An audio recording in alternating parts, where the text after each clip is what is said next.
शिवे सर्वार्थ साधिके शरण्यत्र्यंबके गौरी नारायणी नमोस्तुते। जय श्री राम। साथियों नमस्कार।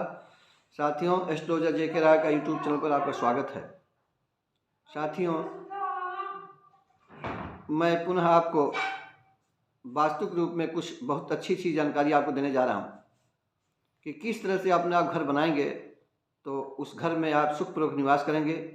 घर में निवास करने में प्राणी सुख समृद्धि और स्वस्थ रहेंगे। साथियों, प्रायः हमसे अनजाने में कोई न कोई त्रुटियां हो जाती हैं घर निर्माण करने में, जिसकी वजह से वास्तु दोष उत्पन्न हो जाता है और उस वास्तु दोष का कारण उसमें निवास करने वाले प्राणियों को, घर के सदस्यों को गृह स्वामी भुगतना पड़ता है। मनुष्य से गलती हो ही जाती है, कितना भी सावधानी बरतनी है, कुछ न कुछ गलतियाँ हो जाती हैं। उन गलतियों को कैसे ठीक किया जाए, इसके विषय में मैंने आपको 1 साल पहले एक वीडियो में मैंने बताया था कि घर के संपूर्ण वास्तु दोषों को कैसे दूर किया जाए। उसको आप आजमा करके अपना भला कर सकते हैं।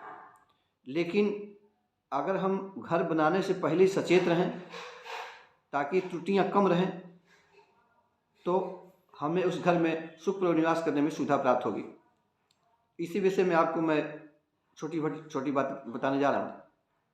यदि आप हमारे चैनल पर प्रथम बार उपस्थित हुए हैं अथवा हमारे वीडियो पहली बार देख रहे हैं तो कृपया हमारे चैनल को सब्सक्राइब कर लें, बगल में बेल या घंटी प्रेस कर लें, जिससे हमारी बनाई वीडियो आपको समय प्राप्त हो सके और आप नई जानकारियों का समय से लाभ उठा सकें। इस वीडियो में बताऊंगा कि घर की जो हमारे चारों कार्नर्स होते हैं, कोण होते हैं, उनको ढकने पे, बंद करने पे, खुले रखने पे क्या परिणाम होते हैं।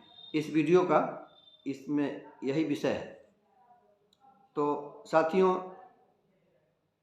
यदि वास्तु के रूप में यदि आपके पास पर्याप्त जगह है तो यदि आपने जो अपना घर का जो डायग्राम बनाया, नक्शा बनाया, अगर चारों तरफ खुली जगह आप छोड़ सकते हैं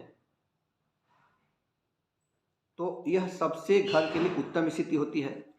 ऐसा बहुत 10-5% व्यक्त कर सकते हैं, क्योंकि इस महंगाई के ज़माने में चारों तरफ घर छोड़ना संभव करीब नहीं है। लेकिन जिसके पास व्यवस्था है वो छोड़ सकता है और इसकी वजह से उनको वास्तविक रूप में बहुत अच्छे सुखद परिणाम प्राप्त होंगे। अब साथियों, क्रमशः एक दिशा पे आते हैं, एक कार्नर पर। अब सर्वप्रथम हम लेते हैं ईशान कोण।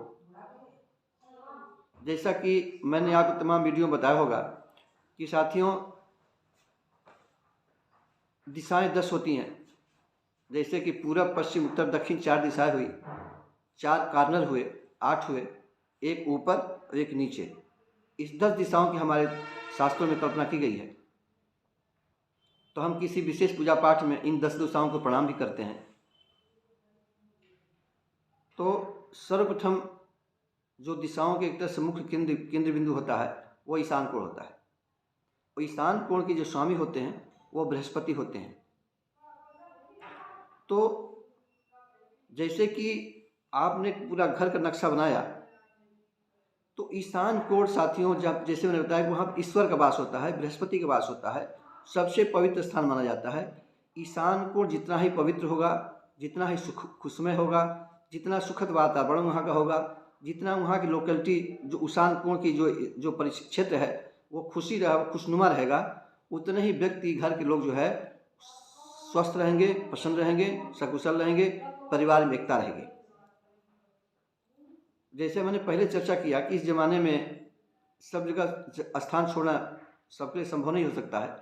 लेकिन यदि ईशान कोण में यदि आप कुछ जगह नीचे अप डाउन रखें निर्माण, अथवा सबसे बेहतर क्या होगा कि ईशान कोण को थोड़ा ढकने से बंद कर दिया जाए, यानी ढका न जाए, वहाँ कोई निर्माण न किया जाए, वहाँ थोड़ा खुला रखा जाए। तो यह सुख सुविधा के लिए, लोगों के स्वास्थ्य के लिए, धनागमन के लिए, लक्ष्मी की प्रसन्नता करने के लिए बहुत उपयोगी होगा। लेकिन यदि आपने उसको ढक देंगे, कवर कर देंगे, वहाँ कोई भारी सामान लगा देंगे,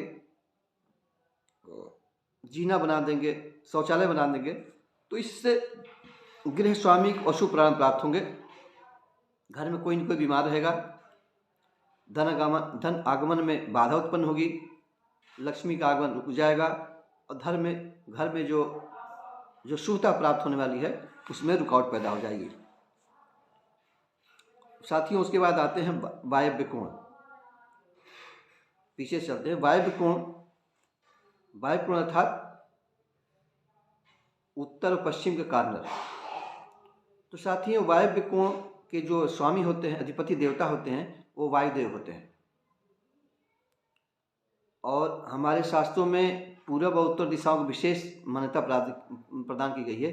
ये दोनों दिशाएं बहुत शुभ फल प्राप्त करने वाली होती हैं। तो यदि वायव्य कोण को हम ढक देते हैं तो धन का आगमन रुक जाता है। और अधिक आपका कोई फैक्ट्री है, कारखाना है, यदि आपने वायव्य कोण को ढक दिया, उसको कवर कर दिया, मजबूती से पैक कर रखे हैं, तो साथियों इसके दुष्परिणाम क्या होंगे कि उस कारखाने में दुर्घटना इत्यादि संभावनाएं ज़्यादा बढ़ जाती हैं। और मालिक, जो फैक्ट्री के मालिक हैं, उनको आर्थिक स्थिति इतनी खराब हो जाती है कि बाज़ार में उधार लेना भी मुश्किल पड़ जाता है। इसलिए आप अगर फैक्ट्री के मालिक हैं तो आप देखें कि क्या वायव्य कोण आपका दूषित है, क्योंकि वायव्य कोण भी वायु आगमन का रास्ता है। उसको आप मजबूती से ढक दिया, आपने काफ़ी वजनदार कर दिया, तो इसमें आपको परेशानी हो सकती है। घर है तो शुभता में कमी आ जाएगी, धनागमन रुक जाएगा। अगर फैक्ट्री है तो दुर्घटनाएं बढ़ जाएंगी और आपको दुर्घटनाओं को मुआवजा देते देते ही परेशान हो जाएंगे। अब साथियों आते हैं उसके बाद नैऋत्य कोण पर। साथियों, नैऋत्य कोण का जो स्वामी होता है वो राक्षस होते हैं, उनको राहु की संज्ञा दी गई है। राहु का लिए राक्षस के लीजिए। तो नैऋत्य कोण तो जितना ही वजनदार होगा, जितना ढका रहेगा, जितना ऊंचा रहेगा, जितना मजबूत रहेगा, जितना कवर्ड रहेगा, उतने ही गृह स्वामी, मकान मालिक अथवा फैक्ट्री मालिक सुख प्राप्त करेंगे, उतने ही प्रसन्नचित्त रहेंगे।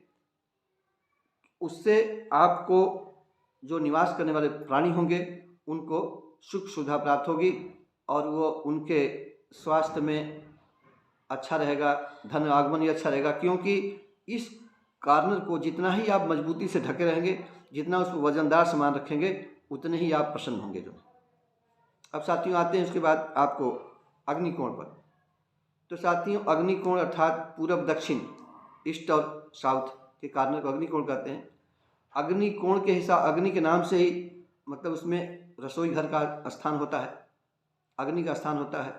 यदि वहाँ पर आपने विद्युत मीटर इत्यादि बिजली के उपकरण सब लगा रखे हैं तो विशेष रूप से अच्छा है। और यदि अग्नि कोण को बिल्कुल आपने कवर कर दिया, ढक दिया, तो उसके क्या दुष्परिणाम हो सकते हैं। इसमें दुर्घटना होने के चांसेस ज़्यादा हो जाते हैं, बिजली, खास तौर से बिजली करंट से।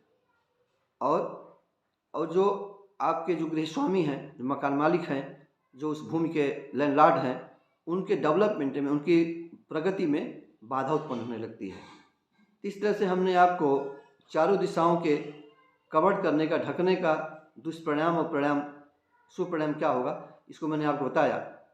आशा है कि घर बनाने से पहले आप इन चीज़ों पर विचार करेंगे, और विचार करेंगे तो आप सुख का अनुभव करेंगे। क्योंकि बचाव से सुरक्षा पहले ज़रूरी है। मतलब हम पहले जो समय खराब होने वाला है, जो हमको क्योर करना है, उसके पहले हम उसको प्रिवेंशन कर लें, अपना उसको रुकावट पैदा कर लें, तो हम पहले ही बचाव कर लेंगे तो दुर्घटना से रक्षा होगी। तो समस्याओं से पहले ही हमने उसको समाधान कर लिया, तो समाधान करने से हमारी समस्याएं दूर हो जाएंगी और हमको परेशानी का सामना नहीं करना पड़ेगा, वास्तु दोष उत्पन्न नहीं होगा। तो आशा है कि आपको हमारा यह उपाय अच्छा लगा होगा। घर बनाने से पहले आप इसको आजमाएंगे तो अच्छा रहेगा। आपने हमारे चैनल को अब तक सब्सक्राइब नहीं किया है तो कृपया सब्सक्राइब कर लें। मिलते हैं अगले वीडियो में नए विषय पर, तब तक नमस्कार। वीडियो देखने के लिए आपको बहुत बहुत धन्यवाद।